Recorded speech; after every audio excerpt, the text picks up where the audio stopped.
Welcome to Rachel Uncensored, the only place on the internet that you can find an uncensored version of me. Hi, I'm Rachel, and welcome to my podcast. Today, dog of the Blay is Blaze Boy, who is very mad at me because I took away his cheese bone. I'm sorry, but you chewing on it while I'm podcasting is something nobody wants, especially not me. So go to your spot. Up, come here.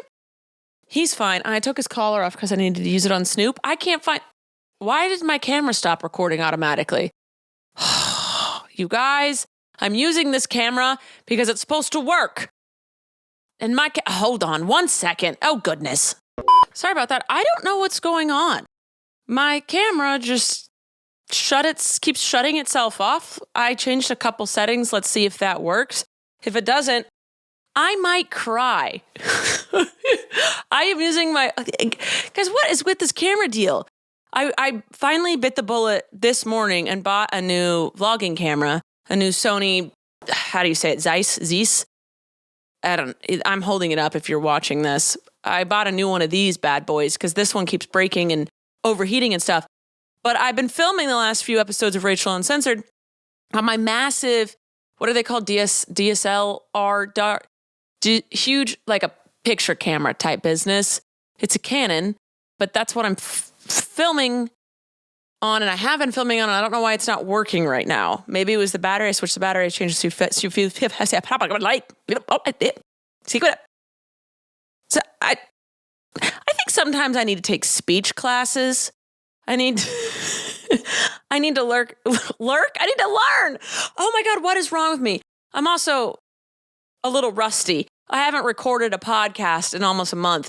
I've been in Europe. Yes, I've been posting weekly, but if you're watching my vlogs or seen on Instagram, I have been in Europe for the past 3 weeks, almost 3 weeks, and I filmed all my podcasts and main channels before I went, and so I haven't had to film any of them for 3 weeks now, coming on 4, so I'm a little rusty and a little confused and a little jet lagged. We got back late Thursday night. It was Friday morning, but I'm that person that unless you go to sleep, the morning hasn't happened until like 6 a.m. So me morning, if we got in at 2 a.m. between Thursday and Friday, right? To me, that's Thursday night. That's not Friday morning, even though it's an a.m. Now, if we had gotten in at 6 a.m., then I would have been like, yeah, we got in Friday morning, even 5 a.m. But 4 a.m., earlier on, that's Thursday night. I don't know why, but that's what my brain does. Anyway, we got in at 2 a.m. Thursday night, Friday morning, and we immediately jumped back into our normal routine. And I don't know what's going on, but my body is just like, nah, you're going to be really tired. But I feel fine. I don't feel jet lagged. Do I have mono? I don't even know how mono feels, but I feel like maybe I'll have mono. I'm self-diagnosing. Don't we all, though? Okay, I'm good, though. I feel great. I had so much fun in Europe. People keep asking me what my favorite thing was, what we did. We did so much. First, I'm just going to tell you about my trip, because guess what? I can. And I actually have nothing planned for this episode. I just was like, yeah, I got to go film an episode. I'm stoked to get back to it. And then didn't plan anything, but hey, this is a solo episode. What do you want from me? Last week you had Ali Belair's. Stop being greedy. You should expect nothing from me for the next month. I gave you good, what are they called? Guests last month, okay? And I have things up my long sleeve. I'm wearing a long sleeve for those just listening. I have things up my long sleeve for the coming months. The Christmas season. Jingle, jingle, dingle, dingle. Let's have some fun. But today, I'm just going to ramble. So if you like ADHD rants, here we are. If you don't, see you next week with either Abby or Joy. If it's Abby, it will not be an ADHD rant. If it's Joy, it'll be worse than this episode. Okay, so anyway, my Europe trip. I did vlog daily if you want to check those out. But looking back, recapping it, we started in Dublin. We found out that round trip flights were the cheapest in and out of Dublin. And Dublin wasn't even on our radar. we were originally going to fly round trip out of Greece or Rome, or do one ways, like fly into Greece and then fly out of Rome, right? But we found out that it's way cheaper, at least with the time that we were going, to do a round trip out of Dublin and do flight hoppers everywhere, and then take a flight back from Rome to Dublin and fly out of there at the end of the trip. So we started in Dublin. I've been to Dublin 2, 3, 4 times. I've lost track. I love it there. And everyone kept asking me, like, why do you love it there? I'm like, I don't know. I just have a lot of fun when I'm there. The food isn't exquisite. There aren't like ridiculously amazing historical things to see. I mean, there's cathedrals, there's the Blarney Stone. There are things to see, but it's nothing like the Colosseum in Rome. That's a once in a lifetime thing you got to go see, or like the Eiffel Tower in Paris or whatever. It's not like those. Oh, you went there, you had to see it. Like when you go to Hollywood, you have to at least see the Hollywood sign from some area. You can pretty much look up and see it wherever. But everyone was like, why do you love Dublin so much? I was like, I don't know.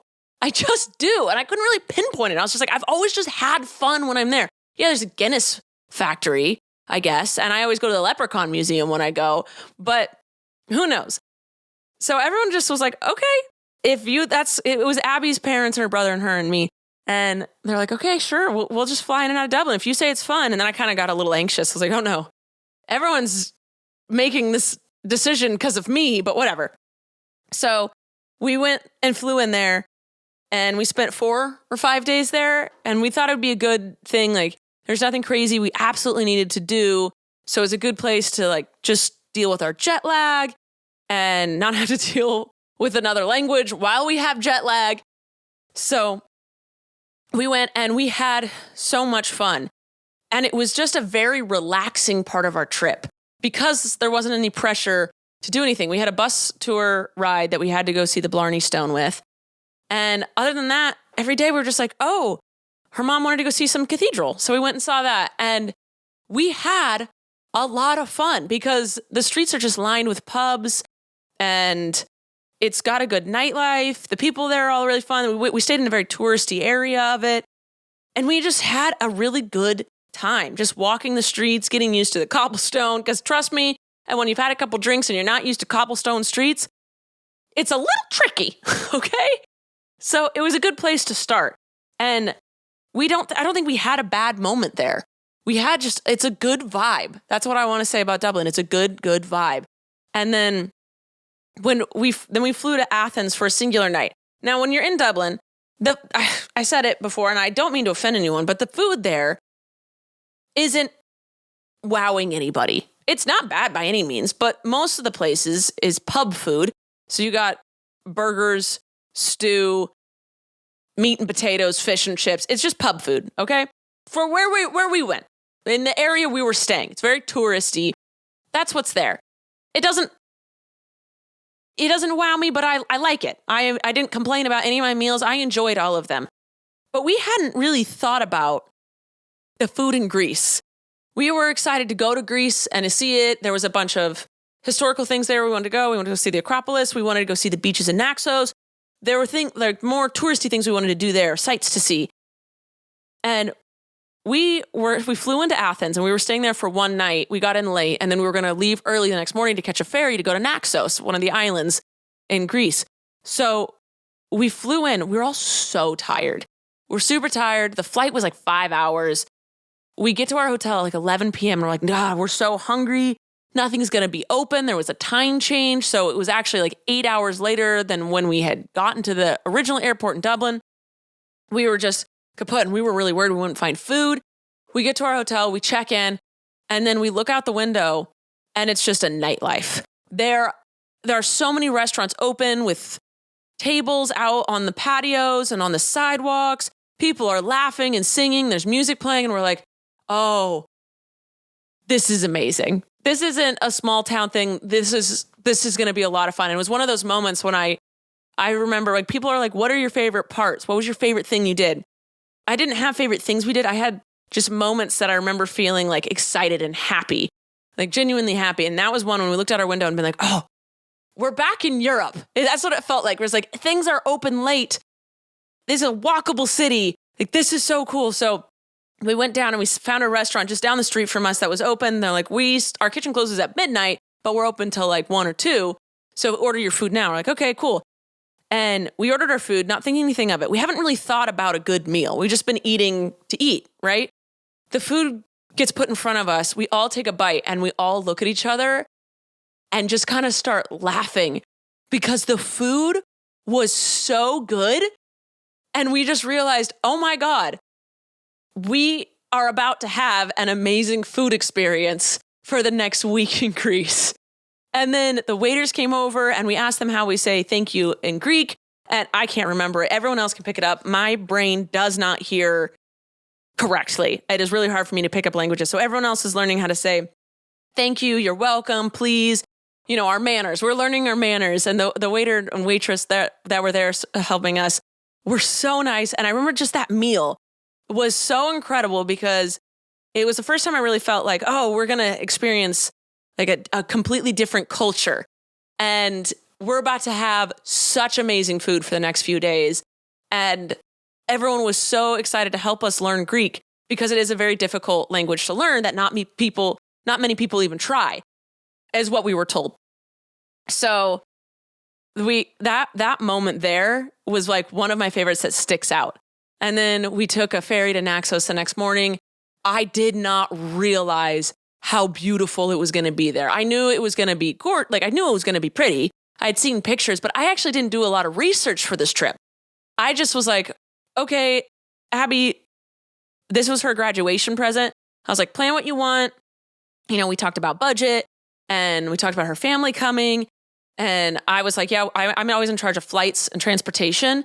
And she's in charge of Airbnbs and activities. Basically, I get a better end of the deal, but hers is more fun to plan out. So I was really busy with work and I had my nose surgery like a month before. I really didn't look into any of it. I was just like trying to get through my days here. And then I was like, I'll figure it all out once I'm on the trip. I get on the trip. We get on the ferry. We go. And as we're pulling up to Naxos, I was like, it is so pretty here. The water is crystal clear. You look out. I thought it was a stereotype that in Greece, all the doors are painted blue and the building's white. That's what everything was there. Again, we were in a touristy zone. We were right at the port. But the fact that that was real was so it was fun. It was fun. And then you see this huge arch that you just like pull up right next to. It was so cool.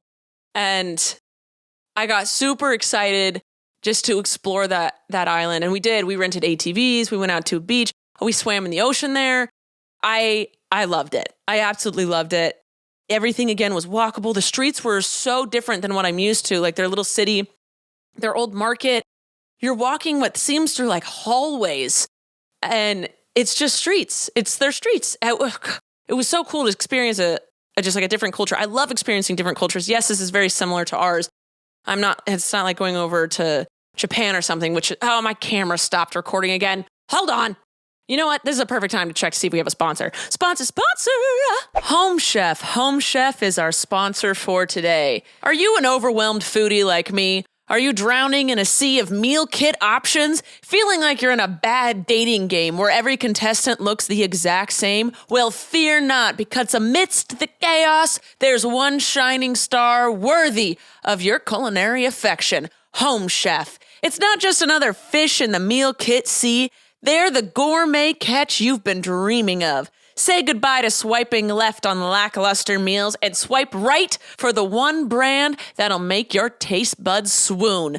Home Chef provides fresh ingredients and chef-designed recipes conveniently delivered to your doorstep to simplify your cooking experience. Whether you prefer a classic meal kit with pre-portioned ingredients and easy instructions, speedy recipes in less than 30 minutes, oven-ready kits with pre-chopped ingredients, or quick microwave meals that assemble in minutes, Home Chef has you and your entire family covered. They have over 30 options a week with a variety of dietary needs. It's not only convenient, but it's a money saver too, with an average of $86 per month saved on groceries for Home Chef customers. For a limited time, Home Chef is offering my listeners 18 free meals, plus a free dessert for life, And of course, free shipping on your first box. Go to homechef.com/Rachel. That's homechef.com/Rachel for 18 free meals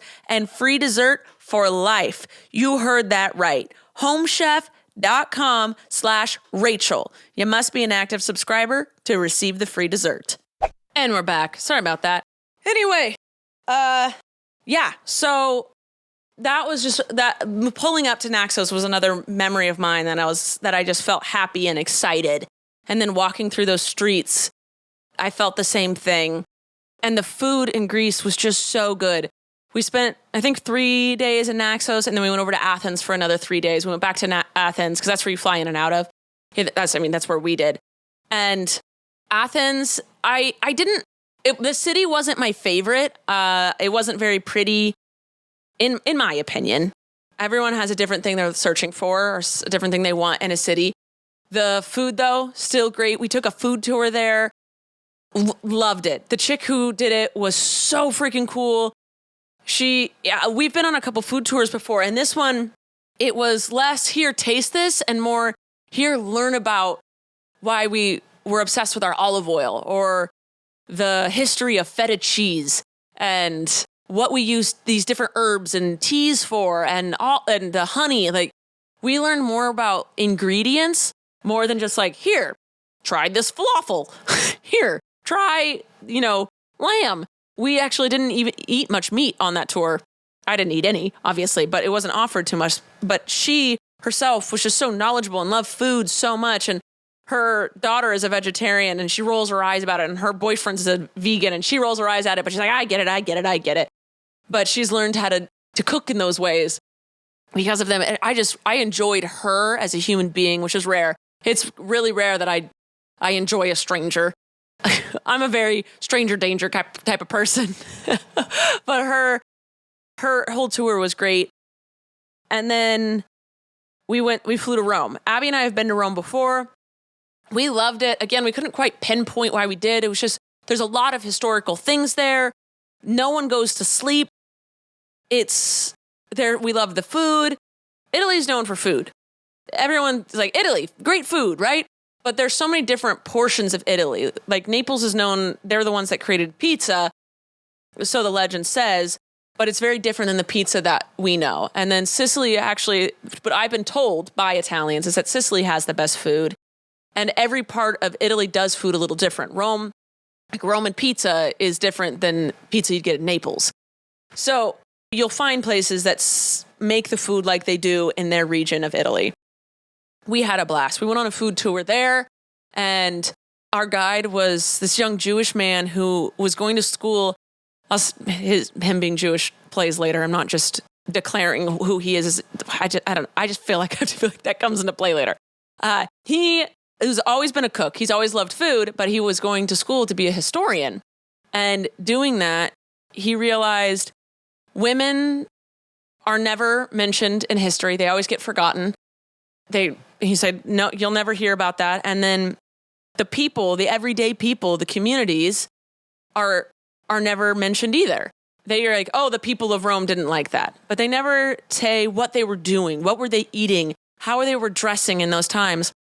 So he wanted to figure out a way to teach people, to combine his two passions, to teach people about food and to teach people about the history of Rome, but not just like the warriors. He's like, if you learn about history, all you learn about is some dude wanted more power and more land, so they had a fight, and they had war, and someone died, and then the other person wanted more, and then it's just death, war, and egos, right? So he wanted to tell a different side of history, and I loved hearing that.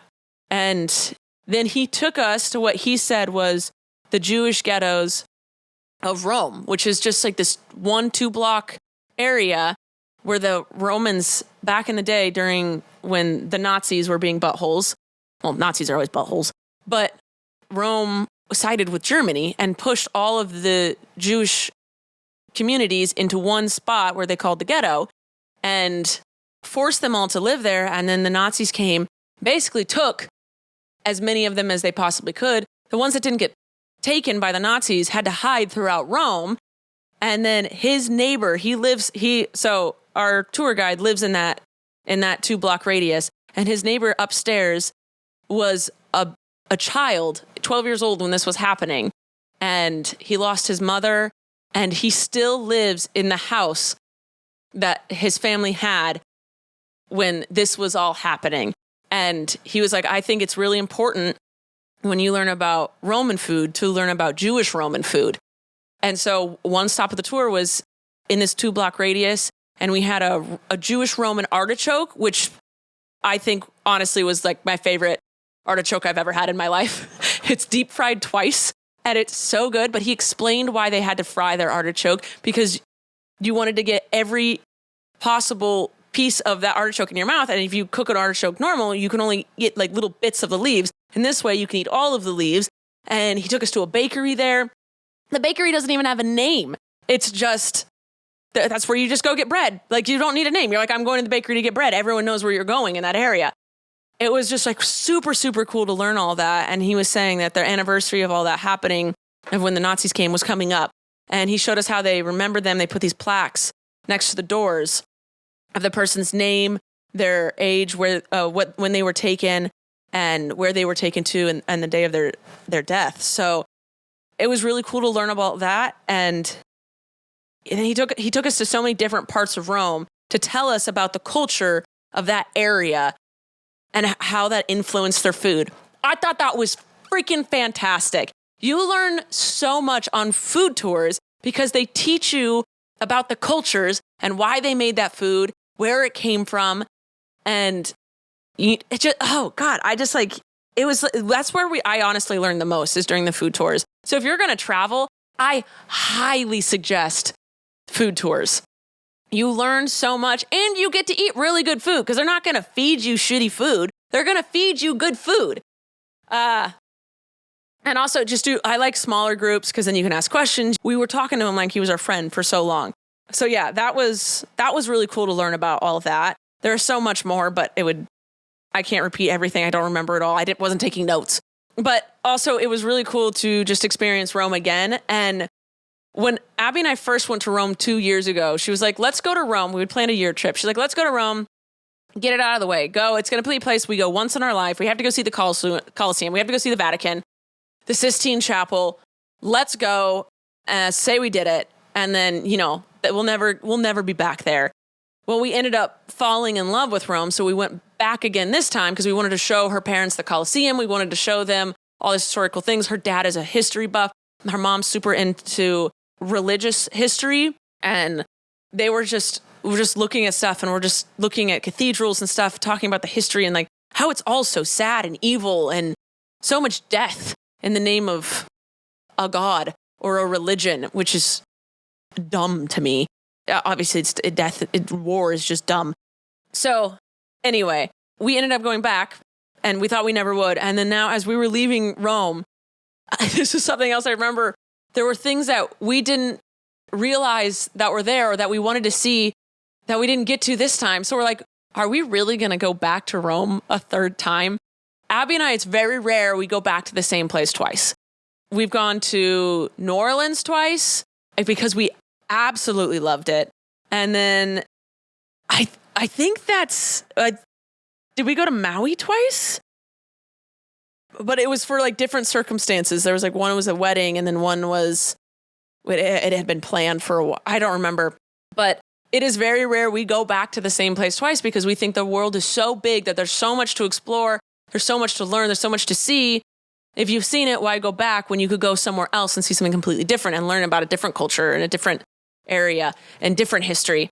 But there's something about Rome that keeps drawing us back. And when we tell people that we love it there, it is very rare that we get that people that have been there share the same feelings as us.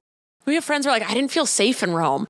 I don't know what they're talking about. That I believe that that's their experience, and they did not feel safe. But Abby and I haven't had that experience. We've gone twice and felt great both times. We like cities that are walkable, where the nightlife is really big and people are out all night. When there's a huge group of people around you constantly, you don't feel scared usually. That's us. I mean, we always have our wits about us. And this time around, her dad was always with us. And that's always, because of the world we live in, it's more comforting to walk with a guy with you. But But today, my eyelash lady, I was getting my eyelashes done. I said we went to Rome. And her and I have talked, and she has the same feelings about food and the same feelings about travel that we do. And she was like, I loved Rome. I was like, really? Everyone else like hates it. She's like, no, I loved it so much. And she was like, the food there's so many different types of cultures in one spot. I was like, yes. So I don't know what it is, but we love Rome. We had a phenomenal time. There wasn't like one activity that I was like, this is the coolest thing ever. There was just little moments and little pieces that I was so happy and just like will just stick out in my memory. Just like times we went, like we found a gay club in Dublin and had my camera stopped again. Guys, I don't know what the fuck is going on, but I'm sick of it. Let's check to see if we have another sponsor for today. Sponsor! Zocdoc. Zocdoc is our sponsor for today. Being an adult definitely has its high points. You can eat whatever you want when you want. You can go to bed whenever you want and however you want. But there's definitely some low points. Like you have to do taxes and you have to figure out what's for dinner every single night for the rest of your life. You even have to make your own doctor's appointments. But for that one, there is Zocdoc, the healthcare app that makes being an adult just a little bit easier. Zocdoc is a free app and website where you can search and compare high-quality in-network doctors, choose the one that's right for your needs, and click to instantly book an appointment. We're talking about in-network appointments with more than 100,000 healthcare providers across every specialty, from mental health to dental health, eye care to skincare, and much, much more. Plus, Zocdoc appointments happen fast, typically within 24 to 72 hours of booking. You can even score some same-day appointments. So stop putting off those doctor's appointments and go to Zocdoc.com/Rachel to find and instantly book a top-rated doctor today. That's ZocDoc.com/Rachel. Zocdoc.com/Rachel. I think the camera keeps stopping because all of these batteries are half full, and I think it needs to be fully full for it to record, because it's half full if you're taking pictures, but recording wise, it's not. Blaze is licking himself. Stop that. It's not. I didn't even finish my sentence. I was so distracted by the fact that Blaze was making noises. We took these batteries I'm using on this camera also fit in Abby's photography camera, and we took all the batteries to Europe with us. Never charged any of them. Just kept swapping them out once they got to half full. So none of them are fully charged. I'm a terrible YouTuber. My bad. And podcaster. Anyway, I think that's it on Europe. I think that's all she wrote. But I think we can move on, if you would like, to just reading another entry of my book, 101 Things That Pisses Me Off, a book I wrote almost 8 years ago. And I don't think we've read anything in a while. So let's get back to it, shall we? Number 61. You know what pisses me off? Romantic movies. Okay, by the way, now as an adult, romance movies, like rom-coms, are my guilty pleasure, and romance novels are also my guilty pleasure. So I don't know if I'm going to agree with my younger self here, but let's take a gander, shall we? Romantic movies. Romantic movies present a false representation of a real relationship, and they have the most predictable plots in the entire world. Okay, well, I actually do agree with that. Still, here we go. These movies make girls think that guys are supposed to do over-the-top romantic gestures, but in reality, if a guy actually ever did any of those things, they would find it awkward and creepy. Have you ever had a guy on a guitar try to sing to you a love song? It's so awkward. Where are you supposed to look? You can't make eye contact, but it seems rude if you're not looking at him. It's mortifying and not sexy. I agree with that. Still to this day. I had a guy play me a song on a guitar once and I dried up. I didn't know what to do with it. I was also gay and didn't know it, but it's not cute. I did a cartoon here. It says, romantic movies. Let me sing you a song about how I write to you every day, how I have a pic of you in my locker. I love you. And the girl says, I never knew you felt this way. I love you too. And then reality. Let me sing you a song about how I text you every day, even though you never respond. I screenshot all your Snapchats. I love you. And she goes, oh my God, stalker, get away. Wait till my group chat hears about this. So here's the thing. I still agree with this. I 100% think that rom-coms give you a false sense of reality of what love should be. Usually it's a very toxic guy. Not all of them, but usually it's a very toxic guy who the girl saves or changes, and then he loses her because he's an asshole, and then he does this grand gesture to get her back. Yeah, that's not happening in real life. Also, like I said in the book, but didn't elaborate very much, a lot of the shit, if guys did that in real life, they would be considered creepy and stalkerish and obsessive and love dumping and manipulative. So, like, I was reading a romance novel the other day. I love Colleen Hoover. I love shit that just makes me forget about my life. It's a light read. It's more relaxing. You know, it's not suspenseful or whatever. So I like rom-coms. I love romance novels. I was reading a romance novel by Colleen Hoover the other day. I think it's called Ugly Love. And I hated it. I didn't hate it, but I did, because the guy was so toxic in it, and they were trying to make it seem like, oh, he's just broken and she has to fix him. It was bullshit. I was just like, no, he's a piece of shit because he hasn't worked on himself and he hasn't fixed his past trauma, and he's making her feel bad about it. I was just like pissed about it. So that's what a lot of these things do. Not all of them, but a lot of them is they give you a false picture of what love is supposed to be and how romance is supposed to spark and how people are supposed to feel and relationships are supposed to be. It really does piss me off because it's not how most things go. I kind of want to read another one just because I can. Number 62. Are you ready? You know what pisses me off? Pointless pets. And I stand by this. And it reads, why do people own fish? What's the point? You can't pet them. They don't have personalities. Well, they might have personalities, but they just reset every 3 seconds. Whenever I see a fish tank, I begin to question the meaning of life.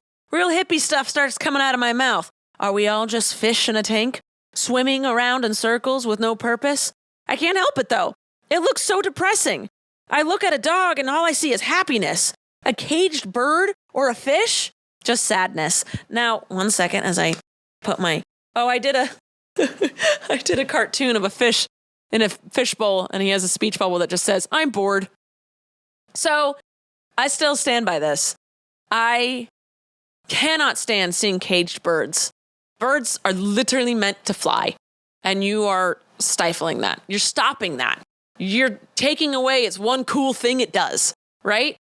There are people who own parrots and stuff, and the parrot chills with them, and it can fly away and come back. Like, that's fine, all right? But that's not a caged bird. I mean, there are people that own parrots that are caged, but to, like, own a lovebird or own a cockatoo or a cockatiel or whatever. I did own them growing up because I didn't know any better, and then as an adult, I've come to the realization, like, that's fucked up. You can be mad at me. You can be like, I have a bird that isn't caged all the time and it flies around my house. Cool. Does it fly around outside? Like, I'm not going to hate you. I'm not going to not be your friend because of that. But I really just think it's sad. Dogs and cats and pigeons. I mean, pigeons have been domesticated. That's why they're so dumb. But dogs and cats, like, are mini golden doodles. Those can't survive in the wild by themselves. They would get matted and die in like a week. They're supposed to be pets, and they go outside, and they play fetch, and they love following us around. And cats, like Stevie's allowed outside, and she doesn't run away. She doesn't have a desire to leave our perimeter. She never hops the fence. We've left the fence open, and she just like stares at it, and she's like, nah, I'm good. I like it here. But fish, I don't get it. I get that birds can talk, and that's cool, and they're pretty, but man, they're meant to fly. They're meant to fly. And then also just wild animals like bunnies and guinea pigs. I just feel like, I know there's some that people have and they're potty trained and they're inside out. Or like, there's some ways to do it. But when they just like live in a cage in your garage or your basement or your bathroom or in the corner of your living room, and that's just where they live, is that cage. Like, I don't get it. That's not a life. Anyway, I just never understood caged birds and fish, especially. Just what? Like Abby's like, oh, I want to fish because like fish tanks are cool to look at, right? I think that's the whole thing is they're relaxing, they're cool to look at. Fish are pretty. But I mean, I'd rather go scuba diving or snorkeling. I'd rather be like, if I want to go on a safari and be in the cage while I see them in their natural habitat versus me caging them and looking at them while I'm in my natural habitat. Like I want to see what they're like out in the wild more than caged. Like I don't like zoos. They're not my favorite, but it is what it is. You know, I'm not going to get a big stink about it. I just don't understand it. So that's all. And I don't have to. I don't have to understand it because it doesn't matter because you can still buy a fish and bird and do what you do. You know, it's not that big of a deal. All right. We have about 10 more minutes left in this. So I think I'll read one, Am I the Asshole? And then we'll call it a day, shall we? Hold on. All right, here we go. Am I the Asshole? The title, Am I the Asshole for telling a stranger it is weird that they chose to sit next to me when the public transit was mostly empty? I'm going to say no because don't touch me. But here we go. So today I was on the streetcar and it was nearly empty. About 20 seats were available. I was sitting by the window and this random stranger decided to sit right next to me. Naturally, I'm thinking, why sit right beside me when there are so many empty seats? So I said, why did you sit next to me? There are so many open seats. It's just a little strange. Oh my God. I can't believe you did that. Most of us would just crawl and die under a rock before saying anything like that. I'm going to assume that you are male because women would just naturally get up and get off at the next stop so we didn't have to deal with the confrontation and maybe get murdered. Okay. So the guy shot back with, do you own this seat? I can sit wherever I want. You're being unreasonable. I told him, sure, I don't own the spot. I just don't get why you picked the seat right next beside me when there are plenty of other ones. He basically repeated his point, and at that point, I decided to just get up and move because I didn't want to escalate things. But in my mind, I felt like it was an unwritten rule of public transit that if there's a lot of empty seats, you sit by yourself. So am I the asshole for saying something? Of course not. Of course you're not an asshole. I actually applaud you. If this is real, I applaud you for saying something because that is weird. It is an unwritten rule. My sister texted me. There are so many unwritten rules in this life, in this world that we live in and we occupy currently. One is, if there's empty seats, you go sit in those and not next to someone that's like crowded, right? I've seen someone film this, whether it was staged or not. Like if you're at a fast food joint and there's a bunch of empty tables and someone comes and sits at your table, like what the fuck are you doing? You don't do that. That's not a thing, even though there's no actual rule about that. You just don't do it, right? When you're the middle seat of an airplane, you own both armrests. The person at the window gets to lean against the wall and the person in the aisle gets to lean against the outer aisle one, right? The two armrests in the middle are theirs. And when you're sitting in an airplane, no one gets to spread eagle their legs. You keep your legs, you act as if that armrest is an invisible line through the leg area and your knee doesn't get to pass that, okay? And you just definitely don't go sit next to someone when there are empty seats elsewhere. So the first comment is not the asshole. I don't know you. I don't want to smell you. I don't even really want to look at you. We have plenty of space to ourselves. I'm going to sit as far away as possible. Edit, you being the general public. And the OP says, yes, I thought it was an unwritten rule. And then, of course, everyone's agreeing with this. Of course. Why would anyone not? Honestly, I've seen a lot of people just start coughing. If someone comes and invades their personal space, just start coughing. No one's going to want to sit next to a sick person ever. And especially after COVID, I feel like that's the best defense mechanism we have.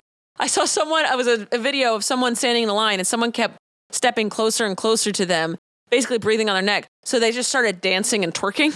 It was some dude. A girl doing that, obviously, if it's a guy behind her, he's going to get closer and like enjoy that.